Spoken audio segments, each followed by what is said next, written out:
So good afternoon. I am Hazel John Mergal, and I will discuss about some topics about our subject for the week 4 to 5.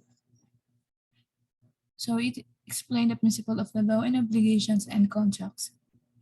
The essential terms that will be used in this section are defined below for our collective understanding. For the active subject, it is also known as creditor or obligee. It is a person who has the power to demand the fulfillment of the obligation. Casual fraud, dolo causante, that was committed at the very beginning of the transaction to induce or convince the other person to enter into a contract. Contract. It is a meeting of minds whereby one binds himself to other, gives something or renders some services. Defendant. A person in a law case who is accused of having done something illegal. Delay. This means that when the maturity date within which to perform the obligation was not fulfilled, the creditor should demand its fulfillment for the debtor to be considered in delay. Delect. It is an act by which one person, by fraud or malignity, causes some damage or tort to some other. Incidental fraud, dolo incidente. A fraud that was committed during the performance of the obligation. Instrument. The paper where the contract was written. Juridical tie. It is a vinculum or that which binds the debtor and creditor. Negligence. It is an omission of the diligence required by the nature of an obligation and corresponds to the circumstances of a person, time, and place. Obligation is a juridical necessity to give, to do, or not to do. Passive subject. It is also known as obligor or debtor. It is the person who must fulfill the obligation or the presentation. Prestation is the object and obligation either to give, to do, or not to do. Quasi-contract is obligation that the law creates in the absence of an agreement between the parties. Quasi-delect, it is an act whereby a person without malice, but by fault, negligence, or imprudence not legally excusable causes injury to another. Para mas masabda nato ni diri sa baba ang the first objective of this week is to understand the basic principle of the law on obligation and conscience and how to the law creates a relation between the parties. So for the Article 1156, an obligation is a juridical necessity to give, to do, or not to do. The obligation meant here is only those obligations which, if not performed by one party, the other party may go to court to enforce the obligation or simply to hold such person to pay for damages. So as I understand about this article, that not all obligations are considered as enforceable. Civil obligations are those arise from any of the following sources. The first one is law. Law is the rule of conduct. Contract. Contract is the written agreement. Quasi-contract is the punishable by law. Acts of omission punishable by law delicts. And the last one is the quasi-delict. These are the acts that cause damage or harm to another person or to his goods out with the four civil delicts. Number 2, elements of obligation. For me, elements of obligations, obliged to pay or any debt na imong giutang. For passive subject, a debtor or an obligator is responsible for fulfilling the obligation. For example, Mr. Juan applied for a loan in a bank. He is then referred to as passive subject of the debtor, as he is the one who has an obligation to pay the loan. So for the passive, it is an action. Kay nangutang man, kay nangutang siya sa bank, dapat ibayaran. In the date you sign, then the one who is responsible to pay it is the debtor. So for active subject, a creditor or an obligee has the power to demand the fulfillment of the obligation. In the previous example, it's the bank that has the authority to require Mr. Juan to pay the loan. Hence, the bank is an active subject.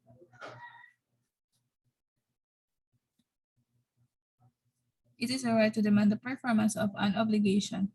Prestation is a object of the obligation. In the example given above, the obligation is to pay the loan. Hence, paying the loan is prestation. So, if you have a debt, obligation to pay jud nimo nga bayaran. Kay ikaw man ang nangutang o naamay gisignan nga agreement form. So, in juridical tie, it is the vinculum of the debtor and creditor. In this case, it is a form of agreement or a contract to pay the loan.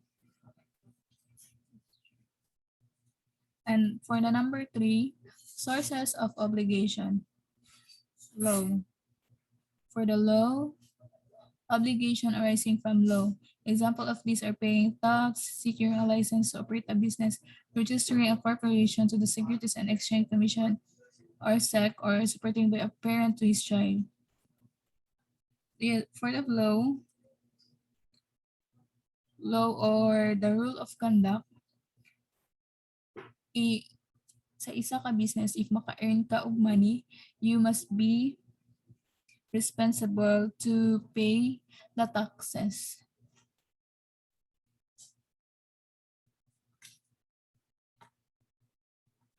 For B, contracts. Under Article 1305, a contract is a meeting of minds whereby one binds himself to another to give something or render some services. If a person's enter into contract, an obligation will arise.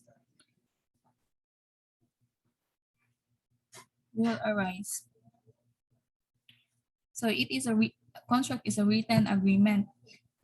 So common use na kailan permahan. Example, mupalit ta og yuta. Dapat nato basahan ang isa ka contract para masabtan nato ang nakasulat dito. Kay dili nga mag-sign lang ta dito og kontrata nga wala na to siya ginabasa. For the quasi-contract, this source of obligation is a retroactive arrangement between two parties who have no previous obligation to one another. It is created by a judge to correct circumstances in which one party acquires something at the expense of the other. In the quasi-contract, since naamay gibutang diri nga judge, so it is really a formal contract. For the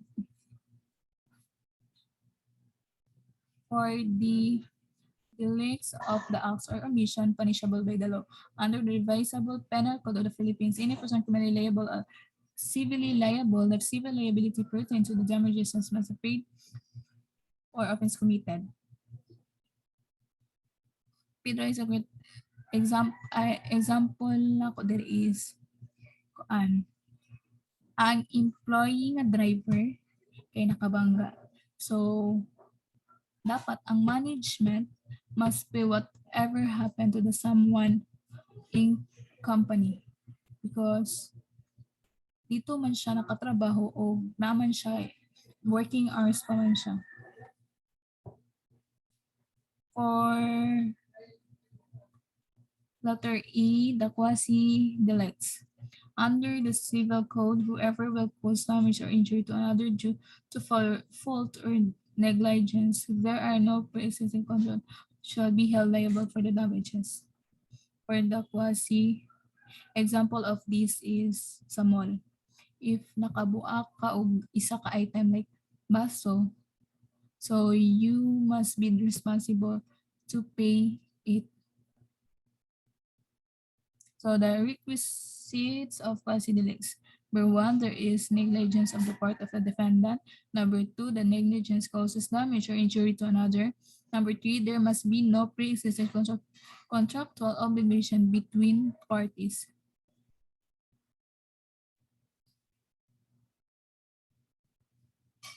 If the requisites are present, a person who suffered the damage conscious.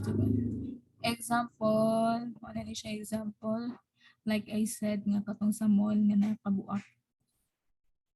So, diri na ta sa Article 2180. Paragraph 4, the owners and managers of an establishment or enterprises are responsible for damages caused by their employees in the service of the branches in which the employee is employed or on the occasion of their function. So, sa Article 2180, kuan, as what I understand, whatever must happen in company, what happened must in company duty jud sa isa ka manager ay whatever must happen sa employees sa company, duty jud sa management to help them. Kung madisgrasya man ang employee as duty hours paniya, so ang ang responsible ani nga mobayad is ang management. Before employer may be held liable negligence employees. For example, if his Tomas is a driver of biyahe travel of tours, one of his functions is to pick up guests at the airport. One day, he was tasked to fetch a guest at the airport, but along the way, he accidentally bumped a pedestrian named Juan de la Cruz in the street which caused his instant death. Can the family of one issue to owners managers of the Bayahi travel to CS because in the case of quasi delicts, the owners and managers of an establishment or enterprise are responsible for the damage caused by their employees, and whoever it is the owner, the manager, has showed evidence that exercises the diligence of a good father of family in selection. So when is an employer or manager not liable for the negligence of his employee? The owner and manager's liability is relieved when he exercises the diligence of a good father of family selection supervision his employees. So number 4 is the sources of damages or liability. Article 1170, those who in the performance of their obligations are guilty of fraud, negligence, or delay, and those who in any manner contravene the tenor thereof are liable for damages. For the fraud, it is either accidental or causal fraud. So in fraud, incidental fraud, for example, Carly orders sales of 160 rice from Bugas Trading. On the other day, delivered Bugas Trading mix 1 kilo of NFA rice to each stock. Hence, Bugas Trading committed an incidental fraud against Carlo. Thus, Carlo can claim a penalty for the damages. Since si Carlo is being dishonest man, so it is an illegal and the dishonest method financially cheated by another person. So, si Carlo jud ang managot. For the number 2, casual fraud or dolo posante. For example, Biyahe Travel Enter sold a promo plane ticket to Elsa amounting 1,500 pesos, but Elsa doesn't have a budget for that, so she refused to buy it. The agency offered her installment type of she can really buy the ticket at the cheap price. So they cheated a contract requiring Elsa to pay a down payment of 500 pesos and pay the remaining balance in 2 months. However, on the day of her flight, she found out that she was not actually booked on that flight and the ticket was actually fake. Hence, the agency committed a casual fraud because from the start, there was already fraud because Elsa can annul the contract by executing and demand or damages. So, mao ni siya na ginaingon nga makes contract incidental. For the letter B, negligence. One of the obligations of the obligor is to observe due diligence in the performance of his obligation. Hence, it is the diligence required was not observed, they may be a liability. So there is a negligence. It is a failure to take a proper care in doing something. Example of this is a driver who runs a stop sign causing an injury or crash. So these are the two kinds of diligence. The diligence of a good father of a family. Ordinary diligence is a kind of diligence that must be observed by the obligor in general. Utmost diligence or extraordinary diligence are the highest general. So number 2 is the utmost diligence or extraordinary diligence, or the highest degree of care. This must be only be observed when the law provides or when the parties agrees under the law. A common carrier must observe extraordinary diligence in the vigilance over the goods and for the safety of the passenger transported for them. So, for me, the utmost diligence or extraordinary diligence is great diligence or high diligence is the diligence that a very prudent person exercises in handling his or her own property like that at issue. Example, Mary boarded a flight with Lipat Airlines and checked into two traveling bags. When she arrived at her destination, her two traveling bags went missing due to the negligence of the airline crew. So negligence means ensure. You must ensure the safety of the passenger. So dapat i-ensure yun sa isa ka. Sa airline crew, ang iyang passenger by transported for them. So is this required or liable for damages? Yes, because our employees of Lipat Airways were negligent in handling the traveling bag of mercy. As a common carrier, it must be observed that the utmost diligence is carrying or transporting the goods since it failed to perform that it was liable for damages. Delay. The delay referred herein in the legal delay. The general rule in that no demand, no delay. No demand, no delay. As a consequence, the creditor did not demand the performance of the obligation. The creditor cannot go to the court to sue the debtor, hence demand is necessary. So, diri as a delay is, mao ni siya ang mga common nga nga happen nga madelay ang isa ka, madelay siya. For the juridical demand, the creditor weighs the demand of formula calculations. For number one, juridical demand, the creditor goes to court to fix a period within which the debtor will perform the obligation. So, for me, the law of demand is a fundamental principle of economics that states that at a higher price, consumer will demand a lower quantity of a good. So the number two is the extrajudicial demand. The creditor writes a demand letter or demands orally. So example of this is Pedro entered into a contract of a loan within Juan amounting of 100,000 to paid on May 31 when the said date come. Pedro failed to pay. Is Pedro already in legal delay? Not yet because Juan did not demand the fulfillment. On June 15, 2019, still no payment was made by Pedro. Is he already in the not yet because Juan still not demand? Can Juan go to the court demand fulfillment of the obligation and issue Pedro? No, this can be dismissed because no written demand was made. Suppose on June 16, 20, Juan wrote a letter to Pedro demanding the payment of 100,000, giving Pedro 5 days from resettlement with letter settle loan. However, Pedro still did not pay. Is Pedro already in delay? Yes, because there was already a demand. Can Juan go to the court? Yes, because there was already a demand. Diri siya kanisulod man siya sa isa ka loan. So naaman siya yung written contract kung unsa nga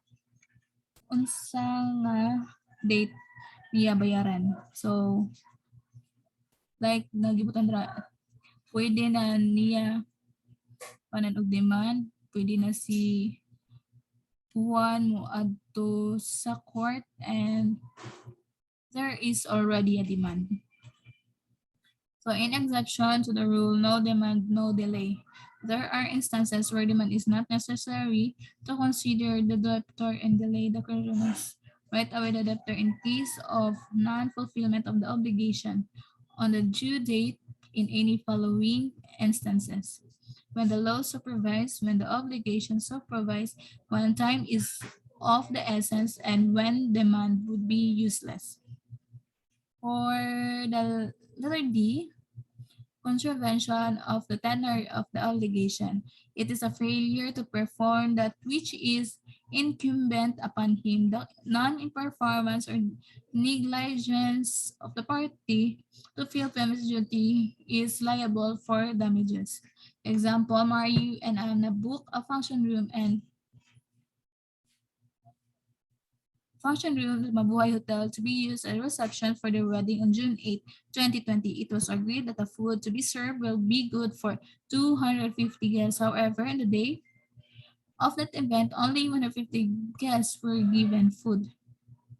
And this is their contribution to ten of yes, because the contract states that the food must be for 250 guests and that the hotel failed. Kay nag-failed man ang hotel, so pwede na siya makuha na no? Contravention of the tenor of the obligation. Strict includes because contravention is includes not only any illicit, which impairs a strict and faithful fulfillment of the obligation, but also very kind of detection, performance, useless excuse in proper cases for. So kung pila dapat ang ilahang nasabutan sa guest o sa Mabuhay Hotel nga Mabuhay Hotel kung pila ang number of food nga ihatag, dapat maujud to siya. So, illustrated case, Air France versus Rafael, Karisnica Journal number. On March 28, 1950, Air France also is authorized agent Philippine Airlines is issued to Mr. Carrascoso a first class round-trip airplane ticket from Manila to Rome. From Manila to Bangkok, Mr. Carrascoso traveled in first class, but at Bangkok, the manager of the Air France airline forced him to vacate the first class seat that he was occupying because, in the words of the witness Ernest Ojiquento, there was a white man who, as the manager alleged, had a better right to the seat when asked to vacate his first class seat. Mr. Carrascoso refused, and a commotion ensured he was calmed by some Filipino passengers. Mr. Carrascoso reluctantly gave her first class seat in the plane. So number 5 is different kinds of damages. For the different kinds of damages, for letter A, actual or compensatory damages, it is for me, it is a compensatory damages referred to the money paid to the plaintiff to cover for the damages caused by the defender. For example, is this ang amount sa kwarta gi-expend sa medical bills or lost wages resulting from a car accident caused by a defendant. So letter B is the moral damages. For the moral damages it is a type of extraordinary damages. Example is moral damages include physical suffering, mental anguish, fright, serious anxiety, and similar injury. For letter C, the nominal damages. Nominal damages are recoverable where a legal fine is technically violated. Example is an injured plaintiff who proves that a defendant action caused the injury but fails to submit medical records to show the extent of the injury may be awarded. So in letter D, the temperate or moderate damages. For the temperate or moderate damages, it is more than nominal but less than compensatory damages. For the liquidated damages, example of this is a contractor. A contractor that failed to complete a construction project on time and is charged daily until the project has been finished. So letter F is the exemplary or corrective damages. For the exemplary or corrective damages, it is an award given to victims when the conduct of the individual who caused the victim harm is willfully malicious, violent, oppressive, fraudulent, wanton, or grossly reckless. So number 6, different kinds of obligation. This section we will discuss first. Pure obligation, it is one in which is not subject to a period or condition and demandable at once. Mario promised to give a chef hat to Alex. The obligation of Mario is immediately demandable in this case because his obligation is not subject to any condition or period. Or letter B, conditional obligation. It is one where the obligation is subject to a condition. It is demandable upon the happening or not happening condition. Example of these, Maria promised to give Maria a set of kitchen utensils once the latter finished her culinary course. This is a suspensive condition obligation. If Maria was able to complete her culinary course, she could now demand from Marie the set of kitchen utensils. For letter C, obligation with a period. The happening or the arrival of the period gives a rise to an obligation or extinguishment of it. So it stated here for the example is Maricel promised to give Myla a round trip ticket for Singapore on June 15, 2020. Myla may demand the ticket on June 15, 2020. So it is an obligation with a period kay naaman siya time. Naa siya time o kanus So naaman din indicated that June 15, 2020. In joint obligation, in this obligation, there are several debtors and one or more creditors, but each debtor is only liable for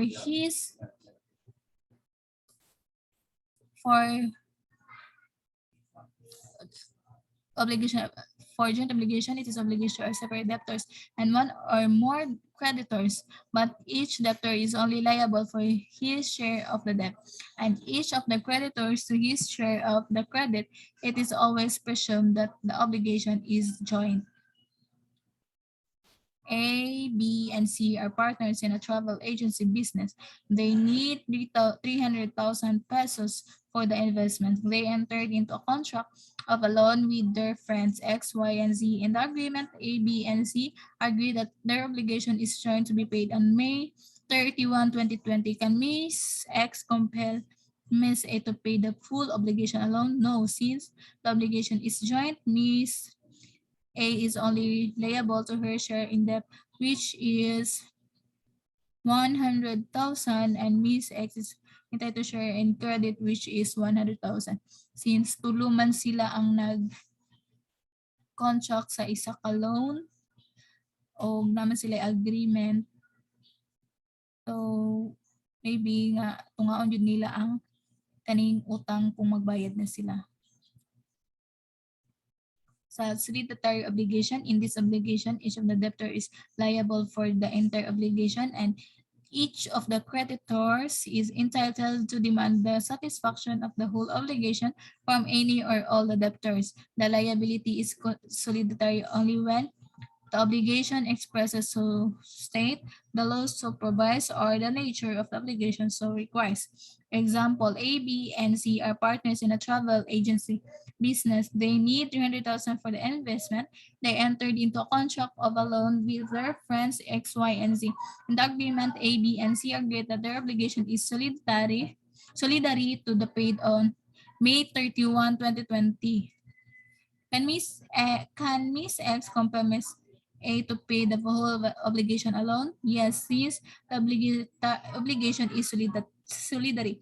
Miss A Miss A is liable for the entire obligation subject to the reimbursement to the share of B and C in the obligation. In other words, may also signifies an obligation such as solidum, joint, and several solidary. So, ako na subject diri is kanang bisan kinsa sa ilahang tulo na responsible sila mobayad ana nga kwarta, which is the 300,000, because it is a solidary obligation. Because it stated here the debtors is liable for the entire obligation. So alternative obligation, facultative obligation. Article 1305, a contract is a meeting of the minds between two persons whereby one binds himself with respect to the other to give something or render some service. The contract is not actually the paper as defined above. It is a meeting of the minds. The instrument is where the contract was written. As a general rule, it is the evidence of the contract. So, it's stated here nga, it's about the contract. So, na-adjud siya written agreement. For the Article 1318, there is no contract unless the following requisite concur. Consent of the controlling parties. Consent is manifested by the meeting of the other and of the offer and the acceptance of the thing and the cause which are the constitute the contract. To create a valid contract, the meeting of the mind should be free, voluntary, willful, and with a reasonable understanding of the various obligations the parties assume for themselves. When consent is given through mistake, violence, and intimidation, undue influence, or fraud, the contract is deemed voidable, meaning it is valid until annulled. Concept of the contract. For B, objects certain which is the subject matter of the contract. The object of the contract may be things, right, or service. Rules regarding the object. The object of the contract must be within the commerce of the man. This means the object is capable of appropriation. The object must be lawful. Services as an object should not be contrary to law, morals, good customs, public orders, or public policy. Intransmissible. Rights cannot be object of the contract. Cause of obligation established. Formalities of contract. Contracts may be made orally or in writing as long as the three essential requisites are present. However, the rule above admits to certain exceptions. These are letter A, when the law itself requires that they be in some particular form writing to make them valid and enforceable, that's so-called solemn contract.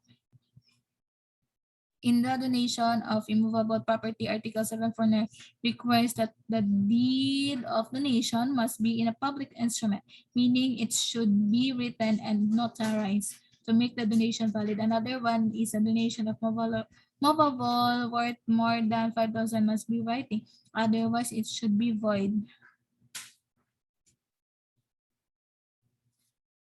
So, akong nasabtan diri is kung na ay law, kailangan jud na ay contract, written contract. The other, in a contract of parties is one of the partners contribute an immovable property. The contract must be in a public instrument, otherwise it is void. When selling a piece of land made through an agent, the authority of the agent must be in writing, otherwise the sale shall be void. So, agent must be writing. So, naagihapon siya contract. So for the letter B, when the law requires to be proved by some writing memorandum of its terms, as in those covered by the statute for frauds and Article 1403 of the Civil 2 of the Civil Code, there exists not being provable by mere oral testimony unless wholly or partly executed. These contracts are exceptional in requiring writing embodying the terms, therefore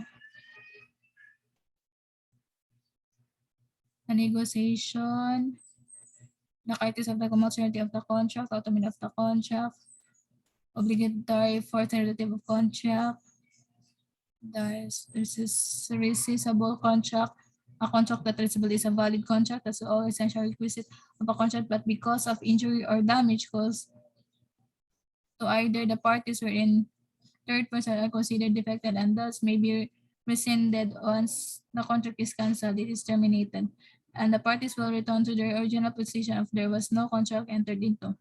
Or if the property or the object of the contract has been deposed, the value therefore should be returned. The following contracts are rescissible. Those that are entered into by guardians whenever the ward was present suffer relation by the other fourth. Those are agreed upon representation of absentees. Those undertaken in fraud and creditors cannot those which refer to the under litigation if they have been entered into by the defendant without knowledge and approval of litigants of a competent juridical authority. All the other contracts specially declared by law to be subject to rescission. B. Voidable contract. These are contracts that are valid until annulled. Article 1390, the following contracts are voidable or annullable even though there may have been no damage to the contract until annulled. So, kanina kontrata valid until annulled. Those where one party is capable of consent to be contract. Those where the consent is vitiated by mistake, violating the contract mentioned above are binding unless they are annulled by example of this law. Travel and tours entered into a contract of sale and sold a tour package amounting in 5,000 to Alex. He is only a 15 years old student. His parents know about it and wanted to cancel the tour. Can be contract be annulled? Yes. So mao ni siya sa diri nga example, since ang ihang gikuan sa tour package is a minor, ang kontrata is dili siya ma-annulled because mao ni siya minor man. So example number 2, Mang Pedro is the owner of the house near the school.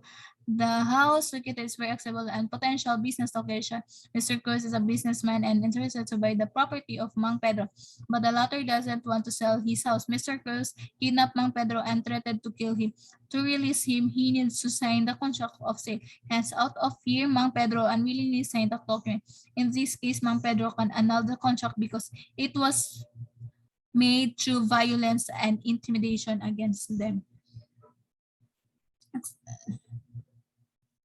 So in C, an forcible contract. It is a contract that cannot be enforced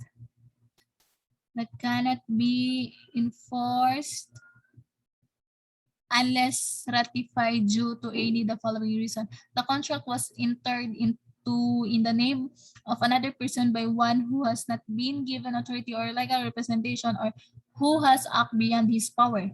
Second is the contract did not comply with the statute of frauds. In statute of fraud, some transaction must be in writing to effects in enforceability, such as the sale of real property, sale of goods, chattels, or things the price is not less than 500 pesos. An agreement to lease for more than 1 year. If their contracts are not writing, in the party may not sue and not violated it by the court. So, sa enforceable contract, so it is very important should ang written agreement or the contract.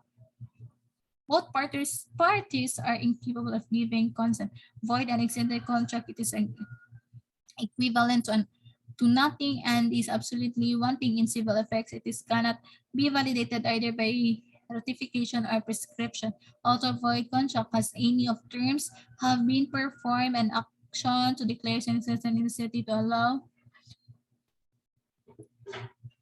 So this is the last. The following contracts are existed and void from the beginning. Those whose cause, object, or purpose is contrary to the law, morals, good customs, public order, or public policy. Those was absolutely simulated or fictitious. Those who cause object did not exist at the time of the transaction. Those who object is outside the commerce of men. Those who contemplate an impossible service. 6 is those who were intention of the parties relative to the principal object of the contract cannot be ascertained and those expressly prohibited or declared void by law. So in this topic, I learned obligations are the capacity to perform tasks, to follow a certain course of action, and ensuring to fulfill duties under the contract. Then laws to be imposed contracts are legitimate and enforceable in the court. To simplify, the premises made by both parties define the rights and obligation when contracts When contract is legally binding, it involves an offer, acceptance, and consideration, and as competency and capacity, just to make sense, not all contracts is enforceable in the court. That's it. Thank you. Thank